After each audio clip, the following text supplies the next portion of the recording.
નમસ્કાર, ન્યૂઝ 18 ગુજરાતીમાં આપનું સ્વાગત છે. હું છું આપની સાથે સંધ્યા. ખેડૂતો માટે અત્યંત માઠા સમાચાર. ખરીફ સિઝન પર માવઠાનો મોટો ખતરો. લાપાચમ બગાડી શકે છે માવઠું. વરસાદને લઈને હવામાન વિભાગે કરી છે આગાહી. આવતા 6 દિવસ રહી શકે છે વરસાદનું જોર. ભારે માવઠું પડવાની સંભાવના છે. 2.5 ઇંચ સુધીના વરસાદની આશંકા છે. શનિ રવિમાં ભારે વરસાદની આગાહી છે. દક્ષિણ ગુજરાત, સૌરાષ્ટ્રમાં પણ આગાહી છે. ગીર સોમનાથ, જૂનાગઢમાં પડી શકે છે ભારે વરસાદ. અમરેલીમાં પણ ભારે વરસાદની આગાહી છે. સુરત, નવસારીમાં ભારે વરસાદ થઈ શકે છે. ડાંગ, વલસાડમાં પડી શકે છે ભારે વરસાદ. લાપાંચમે 10 જિલ્લામાં ભારે વરસાદની આગાહી. રાજકોટ, જૂનાગઢ, અમરેલીમાં પણ ભારે વરસાદની આગાહી છે. તો અમરેલી, ભાવનગરમાં પણ ભારે વરસાદ થઈ શકે છે. ગીર સોમનાથમાં ભારે વરસાદની આગાહી. ભરૂચ, સુરત, નવસારીમાં પણ વરસાદની આગાહી છે. ડાંગ, વલસાડમાં પણ વરસાદ થઈ શકે છે. તો હવામાન વિભાગે આગાહી કરી છે. ખેડૂતો માટે અત્યંત માઠા સમાચાર છે. ગુજરાત પર માવઠાનો માર પડવાનો છે.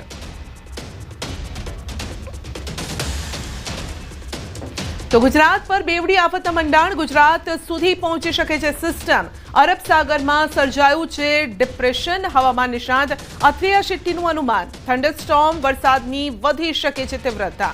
સપ્તાહના અંતમાં વધી શકે છે તીવ્રતા. ગુજરાત નજીક મજબૂત બની શકે છે સિસ્ટમ. દક્ષિણ ગુજરાત, રાયગઢની વચ્ચે ટકરાવાની સંભાવના છે. અથિયા શેટ્ટીએ જાહેર કર્યો છે સંભવિત ટ્રેક. અરબ સાગરમાં બનેલું ડિપ્રેશન ગુજરાતની નજીક આવી ચઢે તેવી સંભાવના વ્યક્ત કરાઈ છે. જેના કારણે ખેડૂતોની ચિંતામાં વધારો થયો છે. કારણ કે ખરીફ સિઝનની કાપણીના સમયે જો માવઠું થાય તો ખેડૂતોની બધી જ મહેનતનું ધોવાણ થઈ શકે છે. હવામાન નિષ્ણાત અથિયા શેટ્ટીએ જાહેર કરેલો ડિપ્રેશનનો સંભવિત ટ્રેક ખેડૂતોની ચિંતા વધારનારો છે. કારણ કે આ ટ્રેક મુજબ ડિપ્રેશનની ગતિ હવે ગુજરાત તરફ રહી શકે છે. એટલું જ નહીં, 29 ઓક્ટોબર સુધીમાં આ સિસ્ટમ ગુજરાતથી ઘણી નજીક પહોંચી શકે છે. આ સિસ્ટમ 26 ઓક્ટોબર સુધી ઉત્તર પૂર્વ દિશામાં ગતિ કરતી રહેશે અને આ દરમિયાન તે મુજબ જ બનીને ડીપ ડિપ્રેશન બની શકે છે.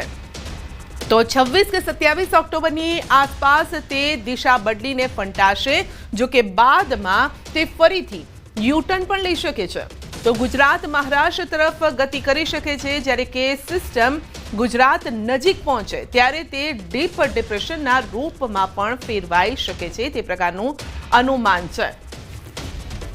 તો આ પહેલા બંગાળની ખાડીમાં પણ સિસ્ટમ બની હતી અને આપણે જોયું હતું કે જેના કારણે ગુજરાત તરફ અસર થઈ શકે છે. પરંતુ અરબી સમુદ્રમાં પણ એક સિસ્ટમ બનેલી છે અને આપ જોઈ શકો છો કે કઈ રીતે આ સિસ્ટમ 23 તારીખ બાદ પોતાનું રૂપ બદલે છે. 24, 25, ત્યારબાદ 27 તારીખે એક યુટર્ન લેશે અને ફરી પાછો ચક્રાઓ મારીને 29 તારીખે મુંબઈ નજીક, એટલે કે ગુજરાતની નજીક, આ ગુજરાતનો દક્ષિણ કાંઠો છે, આ ગુજરાતનો દક્ષિણ કાંઠો છે, એટલે ત્યાં સુધી આ જો અહીંયા સિસ્ટમ હોય તો તેની સીધી અસર ગુજરાત પર થઈ શકે છે, મહારાષ્ટ્ર પર થઈ શકે છે.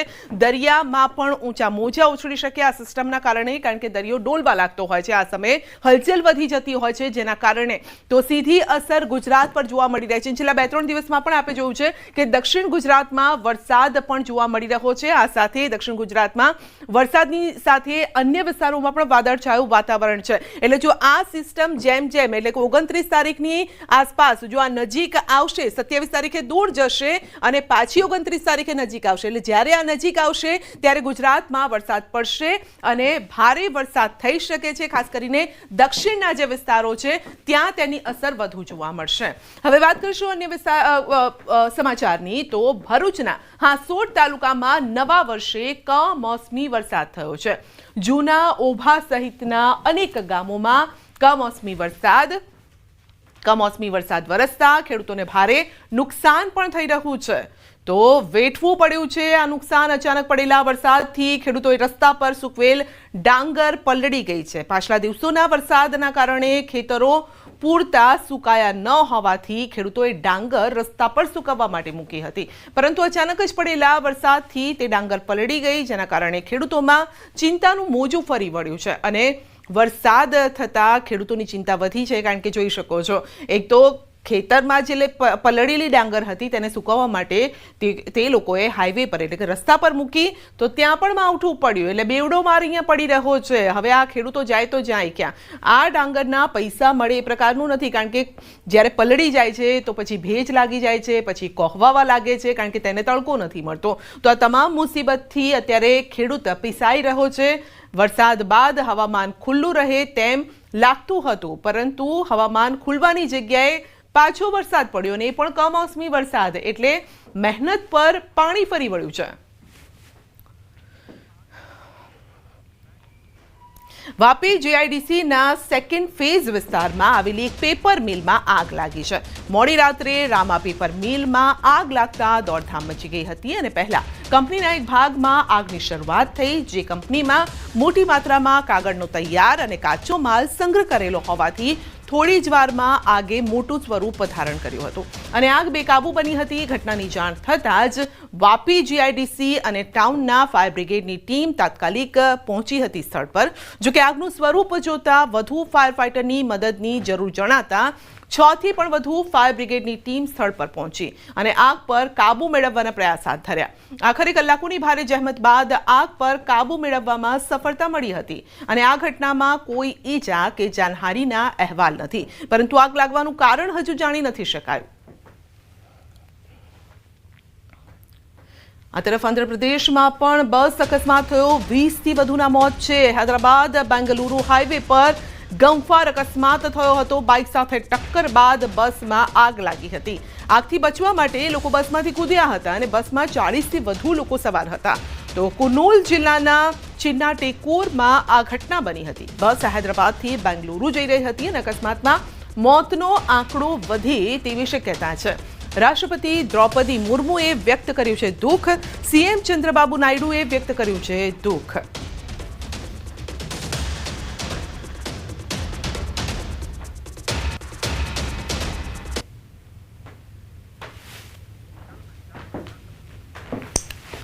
તો સીએમ ચંદ્રબાબુ નાયડુએ દુઃખ વ્યક્ત કર્યું છે. હૈદરાબાદ બેંગલુરુ હાઈવે પર ગમખ્વાર અકસ્માત, બાઇક સાથે ટક્કર બાદ બસમાં અચાનક આગ લાગી હતી. તો તેઓએ દુઃખ વ્યક્ત કર્યું છે કે આ દુઃખની ઘડીમાં તેમના પરિવારજનો ખાસ કરીને છે તેમને આ દુઃખ સહન કરવાની શક્તિ આપે. આ સાથે જ જે પણ ઘાયલો છે તેમને પણ તમામ જે મદદ છે તેનું પણ આશ્વાસન આપવામાં આવ્યું છે. તો રાષ્ટ્રપતિએ પણ દ્રૌપદી મુર્મુએ પણ દુઃખ વ્યક્ત કર્યું છે, કારણ કે જે લોકો અત્યારે ઘાયલ છે અને જે લોકોના ડેથ થયા છે આ દુર્ઘટનામાં, તે લોકો પર શું વીતતી હશે, તેમના પરિવારો પર શું વીતતી હશે, તેને લઈને ખાસ આ દુઃખ વ્યક્ત કરવામાં આવ્યું છે. અને શોકિંગ આ છે કારણ કે હાર્ટ ફેલ થઈ ગયું છે એ પ્રકારની પણ તેઓએ વાત કરવામાં આવી છે. રાજકોટમાં નબીરાઓ બન્યા છે બેફામ. કાયદા કે પોલીસના ભય વગર નબીરાઓ બેફામ બન્યા છે. તો શહેરના લક્ષ્મીનગર અંડરબ્રિજ પાસે ચાલુ કારમાં ફટાકડા ફોડી જાહેર જનતાનો જીવ જોખમમાં મૂક્યો હતો. કારમાંથી ફટાકડા બહાર ફેંકતા નબીરાઓનો વિડીયો વાયરલ થયો છે. નબીરાઓ સામે કડક કાર્યવાહી કરવા માટે માંગ પણ ઉઠી રહી છે.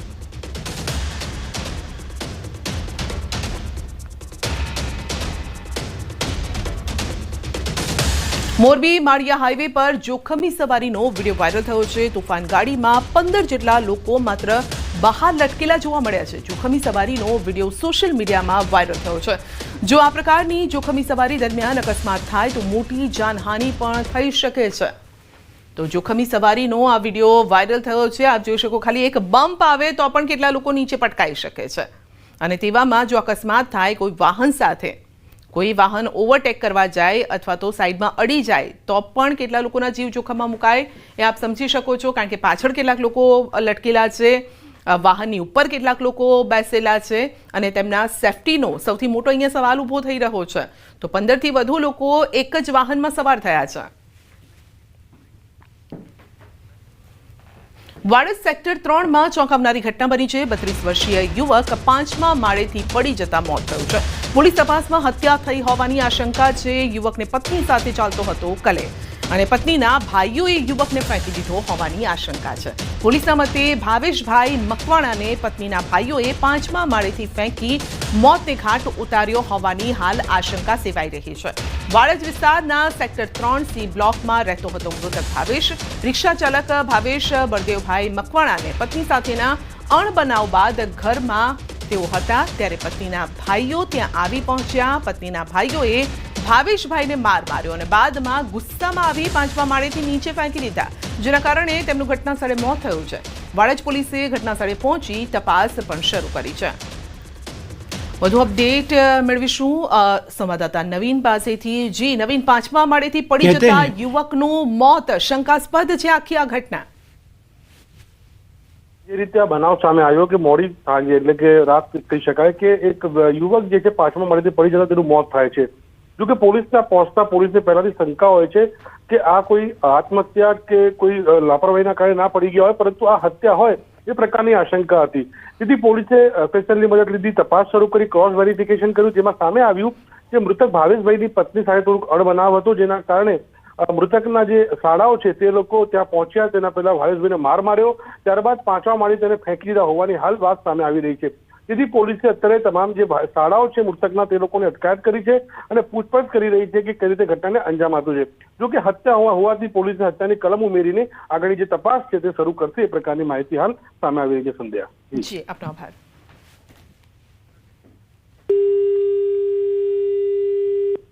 અમદાવાદના પાલડીમાં ફટાકડા ફોડવા બાબતે 2 ભાઈઓ પર હુમલો થયો છે. ભઠ્ઠા પાસેના વ્રજ પ્લાઝા કોમ્પ્લેક્સની બહારની આ ઘટના છે. પોલીસે હત્યાનો પ્રયાસ રાઇટિંગનો ગુનો નોંધ્યો. પાલડી પોલીસે 11 આરોપીઓની ધરપકડ કરી છે. પોલીસે ગુનો દાખલ કરીને વધુ તપાસ પણ હાથ ધરી છે.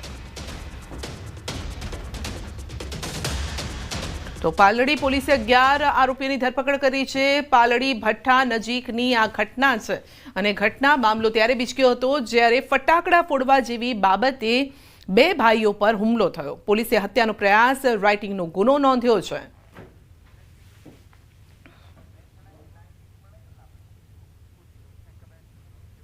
અમદાવાદના સોલામાં લૂંટની ઘટના સરનામું પૂછવાના બહાને રોકી માળા અને વીંટી સેરવી લીધી છે. સોલામાં લૂંટની ઘટના ઘટી છે તો ગાડીમાં બેસેલા નાગા બાબાએ કરી છે કરામત. આશીર્વાદ આપવાના બહાને 1000 રૂપિયા આપી પીઠના ભાગે થપ્પો માર્યો. 4.5 લાખની રુદ્રાક્ષની માળા, ડાયમંડની વીંટી સેરવી લીધી છે. સોલા નીલગિરી સર્કલ પાસેનો આ બનાવ છે. સોલા પોલીસે ફરિયાદ નોંધીને તપાસ પણ હાથ ધરી છે. તો અમદાવાદના સોલામાં લૂંટની ઘટના અને આ સાથે સરનામું પૂછવાના બહાને માળા અને વીંટી પડાવી લીધી છે. તો નાગા બાબાએ આ કરામત કરી છે.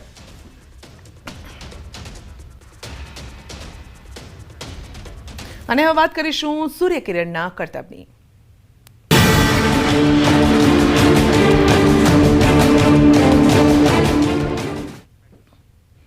મહેસાણામાં ભારતીય વાયુસેનાના સૂર્યકિરણ એરોબેટિક ટીમનો શો યોજાશે. મહેસાણાના આકાશમાં 9 વિમાનો લહેરાવશે ત્રિરંગો. સૂર્યકિરણ ટીમ 9 જેટ્સ સાથે એર શો પ્રસ્તુત કરશે. એશિયાની ગૌરવશાળી ટીમ છે સૂર્યકિરણ એરોબેટિક ટીમ અને સૂર્યકિરણ ટીમ 700થી વધુ આંતરરાષ્ટ્રીય અને રાષ્ટ્રીય શો કરી ચૂકી છે. તો જેટ્સ 900 થી 1000 કિલોમીટર પ્રતિ કલાકની ઝડપે ઉડાણ ભરશે. મહત્વનું છે કે મહેસાણાના ઇતિહાસમાં સૌપ્રથમ વખત યોજાશે સૂર્યકિરણ એરોબેટિક એર શો. તો જે પણ દર્શકો છે 30 થી 35 મિનિટ સુધી આ રોમાંચક જે શો છે તેનો અનુભવ કરશે, આ શોને માણી શકશે. તો આ સમયના દ્રશ્યો છે જ્યારે પ્રેક્ટિસ કરવામાં આવી હતી અને તે સમયના આ દ્રશ્યો છે. જો કે પ્રેક્ટિસ સમયે પણ લોકોએ જે અનુભવ કર્યો છે રોમાંચિત કરી દે તેવો અનુભવ છે. વધુ અપડેટ મેળવીશું સંવાદદાતા કેતન પાસેથી. જી કેતન, જો પ્રેક્ટિસ આટલી જોરદાર હોય તો જ્યારે રિયલ શો થશે તો એ કયા પ્રકારનો રહેશે? મહેસાણા વાસીઓમાં કયા પ્રકારની ઉત્સુકતા છે? ચોક્કસથી સંધ્યા, જણાવી દઉં કે ટૂંક સમયમાં જ આ જે શો હોય છે તેની શરૂઆત થશે. લોકોમાં એટલો ઉત્સાહ છે કે આજુબાજુ જે પણ છત હોય છે, લોકોના મકાન હોય છે, તેમના છત પર અનેક લોકો આ શો જોવા માટે પહોંચી ચૂક્યા છે. ગ્રાઉન્ડમાં પણ મોટી સંખ્યામાં જે લોકો હોય છે જોવા માટે પહોંચી ચૂક્યા છે. અનેરો ઉત્સાહ હોય છે જોવા મળી રહ્યો છે, કેમ કે પહેલી વાર આ રીતે મહેસાણામાં શો થઈ રહ્યો છે. ટૂંક સમયમાં આ શો થશે. હજારોની સંખ્યામાં લોકો જોઈ રહ્યા છે. ઉત્સુકતા જોવા મળી રહી છે કે કેમ કે 2 દિવસથી સતત આ જે પ્લેન હતા તે પ્રેક્ટિસ કરી રહ્યા છે. તે સમયે જે લોકોમાં ઉત્સાહ જોવા મળે તો ત્યારે અત્યારે એકદમ વધુ ઉત્સાહ જોવા મળી રહ્યો છે. લોકો આતુરતાથી રાહ જોઈ રહ્યા છે ત્યારે આ જે શો હોય છે તે જોઈ શકશે. જી બિલકુલ. કેટલા સમયે આ શો શરૂ થશે? કયા કરતબો લોકોને જોવા મળવાના છે? ખાસ વાત કરીએ તો 9 વાગ્યાના આ જે શો હતી તેની વાત હતી. હાલ જે કાર્યક્રમ હોય છે કાર્યક્રમ શરૂ થઈ ગયો છે. ટૂંક જ સમયમાં આ જે શો હોય છે તે શરૂ થઈ શકશે. અલગ અલગ જે કરતબો હોય છે તે આ કરતબો અહીંયા બતાવશે. લોકો મગ્ન થઈ જશે. સૂર્ય કિરણની 9 જેન્સ સાથે આ જે એપ હોય છે તેમાં પ્રસ્તુત કરવામાં આવશે. અલગ અલગ જે પ્રકૃતિ હોય છે તે બતાવવામાં આવશે. ખાસ વાત કરીએ તો 6 થી 8 મહિનાની તાલીમ બાદ આ પાયલોટ દ્વારા આ શો માટે સક્ષમ બન્યા છે. જી આપનો આભાર.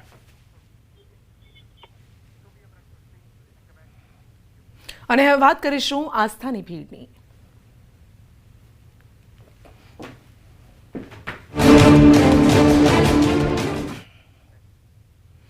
અમદાવાદમાં છઠ પૂજાને લઈને પશ્ચિમ રેલવે દ્વારા ખાસ તૈયારીઓ કરાઈ છે. અમદાવાદથી આજે 7 ટ્રેન ઉત્તર ભારત તરફ રવાના થશે. અનરિઝર્વ ટિકિટ મુસાફર માટે ખાસ પ્રતીક્ષા ખંડ પણ તૈયાર કરાયો છે. તો જીએમ વિવેક ગુપ્તા દ્વારા તૈયારીઓની સમીક્ષા પણ કરાઈ હતી.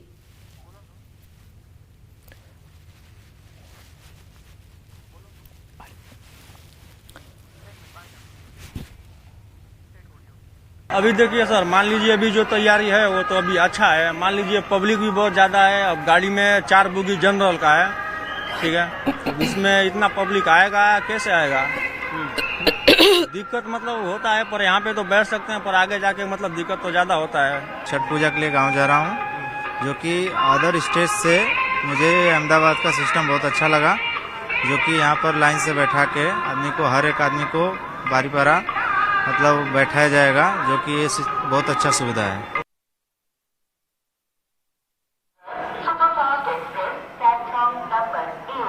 હોય મોટા સ્ટેશન પરથી અલગ વ્યવસ્થાઓ પણ કરવામાં આવી છે. સંજય આપણી સાથે જોડાઈ ગયા છે. સંજય, દિવાળીનો તહેવાર હજુ પત્યો છે. 5મ સુધી આ પ્રકારની ભીડ પણ જોવા મળશે, પણ ખાસ કરીને છઠ પૂજાને લઈને કઈ રીતે ભીડ છે? કારણ કે ઉત્તર ભારત તરફ જતા પ્રવાસીઓની સંખ્યા વધી જાય છે આ સમયે. બિલકુલ સંધ્યા, ઉત્તર ભારત એટલે કે ઉત્તર પ્રદેશ અને બિહારથી ઘણા પરપ્રાંતના લોકો જે છે કે જેઓ ગુજરાતમાં વસતા હોય છે અને હવે ઘણા પરપ્રાંતના લોકો જે છે કે જેઓ ગુજરાતમાં વસતા હોય છે અને હવે દિવાળી અને લાભ પાંચમ બાદ જે છઠ પૂજાનો તહેવાર આવી રહ્યો છે અને તેને લઈને છઠ પૂજા માટે પોતાના વતન જવા માટે મોટી સંખ્યામાં પરપ્રાંતના લોકો જે છે તેઓ ગુજરાતથી પોતાના વતન ભણી જઈ રહ્યા છે અને તેને લઈને ખાસ અમદાવાદ ના કાળુપુર રેલવે સ્ટેશન પર જે છે તે ખાસ વ્યવસ્થા કરવામાં આવી છે. અમદાવાદ ઉપરાંત જે છે પશ્ચિમ રેલવે દ્વારા પણ જે છે તે અલગ અલગ રાજ્યના અલગ અલગ રેલવે સ્ટેશનો પરથી સ્પેશિયલ ટ્રેન દોડાવવામાં આવી રહી છે. હું સીધા દ્રશ્યો જે છે તે કાળુપુર રેલવે સ્ટેશનના બતાવીશ કે હાલ આપ જે જોઈ શકો છો કે જો વાત કરવામાં આવે સમગ્ર ગુજરાતની તો ગુજરાતમાંથી કુલ 36 જેટલી સ્પેશિયલ ટ્રેન જે છે તે ઉત્તર ભારત તરફ જે જતી સ્પેશિયલ ટ્રેનની વ્યવસ્થા કરવામાં આવી છે અને કેન્દ્રમાં હજુ પણ વધારાની ટ્રેનો જે છે તે દોડાવવામાં આવે તે પ્રકારની માંગ કરવામાં આવી છે. અત્યાર સુધીમાં જો વાત કરવામાં આવે તો ગુજરાતમાંથી 1 લાખથી પણ વધુ મુસાફરો જે છે તે બિહાર અને ઉત્તર પ્રદેશ તરફ પહોંચી ચૂક્યા છે અને હજુ પણ જે છે તે ધસારો જે છે તે અલગ અલગ રેલવે સ્ટેશન પરથી ખાસ કરીને ગુજરાતના અલગ અલગ જે રેલવે સ્ટેશનો છે, કાળુપુર રેલવે સ્ટેશન છે, આ ઉપરાંત સુરતનું જે ઉધના રેલવે સ્ટેશન છે ત્યાંથી પણ મુસાફરો જે છે તે ઉત્તર ભારત તરફ જે જઈ રહ્યા છે અને રેલવે સ્ટેશન પર કોઈ પણ પ્રકારની અનિચ્છનીય ઘટના ન બને તેને લઈને સીસીટીવીની પણ વ્યવસ્થા જે છે તે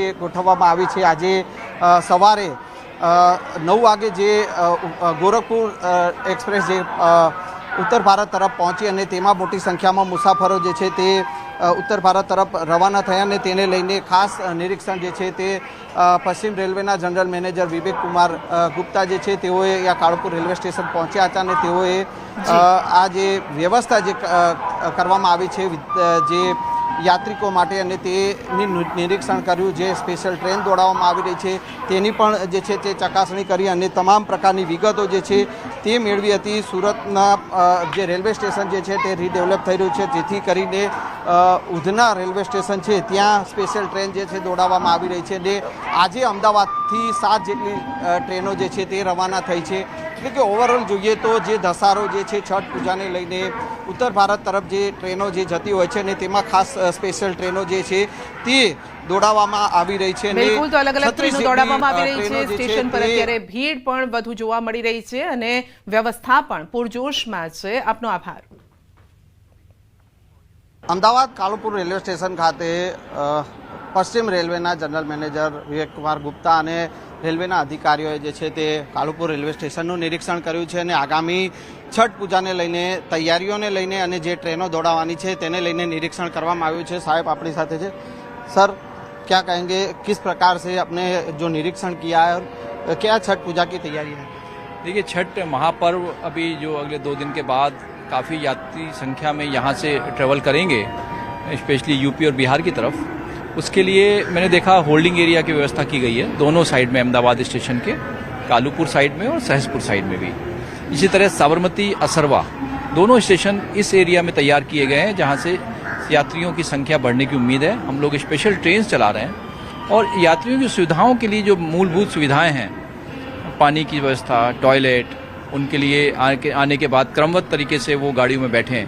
स्पेशल અમદાવાદની ગુજરાત યુનિવર્સિટીના નિવૃત્ત કર્મચારીઓ હવે યુનિવર્સિટી ક્વાર્ટર્સમાં નહીં રહી શકે. કર્મચારીઓ રિટાયર થયા બાદ પણ 5 વર્ષ સુધી ક્વાર્ટર્સ ખાલી ન કરતા હોવાની ફરિયાદો મળી હતી અને જે બાદ યુનિવર્સિટીની સિન્ડિકેટ બેઠકમાં નિર્ણય લેવામાં આવ્યો છે. નિવૃત્ત કર્મચારીઓએ 3 મહિનાની અંદર ક્વાર્ટર્સ ખાલી કરવા પડશે અને 3 મહિના માટેનું HRA મુજબનું ભાડું પણ વસૂલવામાં આવશે. આ સાથે રિસર્ચ સ્કોલર પાસેથી પણ 1500 રૂપિયા માસિક ભાડું વસૂલવામાં આવશે. હવેથી ગુજરાત યુનિવર્સિટીના નિવૃત્ત કર્મચારીઓ જે છે તે યુનિવર્સિટીના ક્વાર્ટર્સમાં નહીં રહી શકે. હું સીધા દ્રશ્ય આપને બતાવીશ. આપ જે આ દ્રશ્ય જોઈ શકો છો એ ક્વાર્ટર્સ જે છે તે ગુજરાત યુનિવર્સિટીના છે ને નિવૃત્ત કર્મચારીઓ ક્વાર્ટર્સ ખાલી ન કરતા હોવાના કારણે ગુજરાત યુનિવર્સિટી દ્વારા નિર્ણય લેવામાં આવ્યો છે.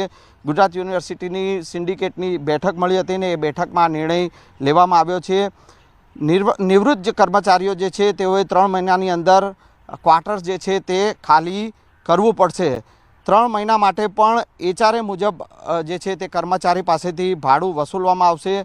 કર્મચારીઓ રિટાયર થયા બાદ 5 વર્ષ સુધી ક્વાર્ટર્સ ખાલી ન કરતા હોવાની ફરિયાદ જે છે તે ગુજરાત યુનિવર્સિટીઓને મળી હતી અને તેના કારણે અન્ય કર્મચારીઓ જે છે કે તેઓને ક્વાર્ટર્સ મળી રહ્યા ન હતા અને તેને લઈને ગુજરાત યુનિવર્સિટી દ્વારા જે છે તે આ નિર્ણય કરવામાં આવ્યો છે.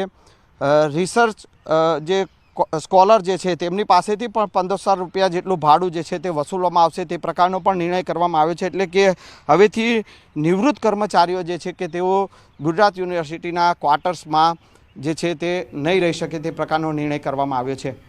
કેમેરામેન ખેંગા રાઠોડ સાથે સંજય ટાંક, ન્યૂઝ 18 ગુજરાતી, અમદાવાદ. સુરતના અલથાણમાં દારૂ પાર્ટી કેસમાં નવો વળાંક આવ્યો છે. માછલા ધોવાયા બાદ અલથાણ પોલીસને થયું છે બ્રહ્મજ્ઞાન અને હવે પિતા પુત્ર સામે કાયદાકીય કાર્યવાહી. પિતા સમીર શાહ અને પુત્ર જૈનમ શાહને સાથે રાખી ઘટનાનું રિકન્સ્ટ્રક્શન કરાયું છે. પુત્ર જૈનમ શાહની ધરપકડ કરવામાં આવી છે. 16 ઓક્ટોબરે પોલીસે હોટેલ બહાર છાપો મારી કારમાંથી દારૂની બોટલ, બિયરના 9 ટીન જપ્ત કર્યા હતા અને ત્યારે જૈનમ શાહે PSI પર હુમલો કરી જીવાજોડી કરી હતી અને પહેલા પોલીસે માત્ર માફીનામું લખાવીને છોડી દીધા. મીડિયા અહેવાલો બાદ હરકતમાં આવેલી પોલીસે હવે પિતા પુત્ર સામે પ્રોહિબિશન અને પોલીસ પર હુમલા હેઠળ કાર્યવાહી હાથ ધરી છે.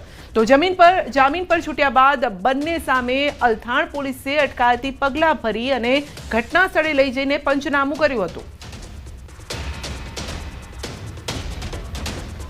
ની અંદર જે અમને પ્રોહિબિશનની બાતમી હતી એ અંતર્ગત એક બલેનો ગાડીની અંદર બિયરના ટીન મળેલા છે. જે બાબતે અલથાણ પોલીસ સ્ટેશનમાં પ્રોહિબિશનનો ગુનો દાખલ કરીને બલેનો ગાડી તેમજ પ્રોહિબિશનનો જે મુદ્દામાલ છે એ કબજે કરેલ છે અને આરોપી વ્રજ શાહ અને સમીર શાહ બંનેની ધરપકડ કરવામાં આવી. દારૂની પાર્ટી કોણ કરનાર હતું? આ સમીર શાહે મંગાવ્યું હતું? હા, અમારી તપાસમાં હાલ જે દારૂ છે સમીર શાહે મંગાવેલું હોવાનું તપાસમાં આવેલું છે. દિવાળીના વેકેશનમાં પ્રવાસીઓથી જીવંત બન્યું છે સાસણ ગીર. દિવાળી અને નવા વર્ષની રજાઓને લઈને પ્રવાસન સ્થળો પર ભીડ જામી છે અને ત્યારે વિશ્વવિખ્યાત અને એશિયાઈ સિંહોનું એકમાત્ર ઘર સાસણ ગીર પ્રવાસીઓથી ઉભરાયું છે. જંગલના રાજા સિંહ પરિવારના દર્શન કરવા મોટી સંખ્યામાં પ્રવાસીઓ ઉમટી પડ્યા છે. ઘરેથી બહાર નીકળ્યા અમારા ફેમિલી સાથે કે યુઝ્યુઅલી આપણે બધા ફેસ્ટિવલ છે એ ઘરની અંદર જ માણતા હોઈએ છીએ, ઉજવતા હોઈએ છીએ ફેમિલી સાથે. ત્યારે મેં વિચાર કર્યું કે આજે વખતેનો ફેસ્ટિવલ છે ને એ પ્રકૃતિ સાથે વિતાવીએ. એટલે અમે લોકો આવી ગયા સાસણ. સાસણમાં અમારો જે અનુભવ છે ને એ બહુ જ સરસ રહ્યો, કેમ કે ત્યાં અમે સિંહ જોયા. આપણે નેચરલી આપણે ડિસ્કવરીમાં જોતા હોય છે એવી જ રીતે અત્યારે નરી આંખે સિંહ જોયા, દીપડા જોયા. ઘણી બધી ટુરિસ્ટ ગાઈડ હતા જે એમણે ઘણું બધું માહિતગાર કર્યા અમને બધી વાતોથી. તો દિવાળીના મિની વેકેશનમાં હજારોની સંખ્યામાં પ્રવાસીઓ સિંહના દર્શન કરવા માટે આવે છે. ગીરના ડાલામથ્થાને જોઈને પ્રવાસીઓ પણ ખુશખુશાલ થઈ ગયા હતા. ગીર નેશનલ પાર્કમાં પ્રવાસીઓને જુદી જુદી જગ્યાએ ક્યાંક 1, 2 તો ક્યાંક સિંહનું ગ્રુપ પણ જોવા મળ્યું. સરકારની વ્યવસ્થા ખૂબ સુંદર છે, મતલબમાં ચોખ્ખાઈ છે એની અહીંયા, અને લોકો ખૂબ ખુશ છે આ કામકાજથી. અને અહીંયાનો સ્ટાફ પણ એટલો જ વિવેકી છે, ખૂબ જ મતલબમાં શબ્દોનું વર્ણન ન કરી શકાય એવો સ્ટાફ છે અહીંયા. સિંહ પણ અમે જોયા, અને અહીંયા ડ્રાઈવર હોય કે ગાઈડ હોય કે કાઉન્ટર ઉપર રિસીટ લેતા હોઈએ, બધું ખૂબ સરસ છે અહીંયા. બુલેટિનમાં અત્યારે બસ આટલું જ. રજા આપશો. નમસ્કાર.